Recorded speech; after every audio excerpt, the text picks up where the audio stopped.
or loss? All right. So Charles Swindoll said, 10% of what happens to you in life, like I already started wrong. Life is 10% of what happens to you. The other 90% is how you respond. So I remember having this conversation with one of my great friends and him introducing me to this very intelligent, charismatic man. The only problem is that he lived in Texas and I lived in South Florida. So we began having conversations over the internet. We went from the internet to the telephone. And so we decided very early on that we wanted to start a family. So we had this beautiful destination wedding in the Bahamas. And very early on, I had a beautiful baby boy.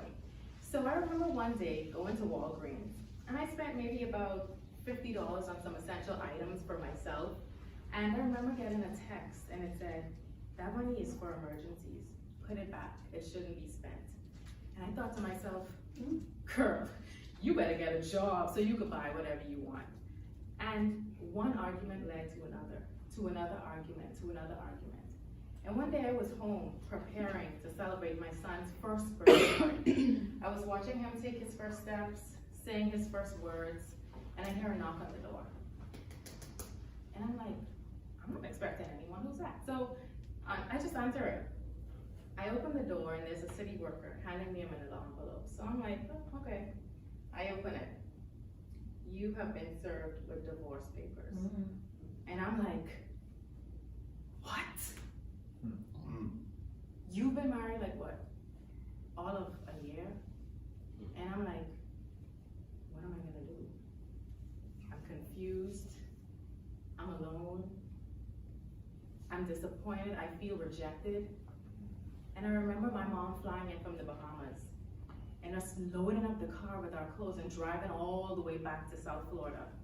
We pull up to my aunt's house. She opens the door and she says, Hecate, this is all I can do for you. It's a bedroom with a twin bed for myself and my son. And I'm like, this is not your life. You have to get yourself together. So I would take on any job that I could, and I started making $10 an hour. And I said, if you take your exam and get your licensure as a dental hygienist, you can support yourself and your son and have a great career. So I worked myself up, I studied, and I took the exam, and I failed. And I looked at my son, and I said, you gotta keep going, you gotta keep going.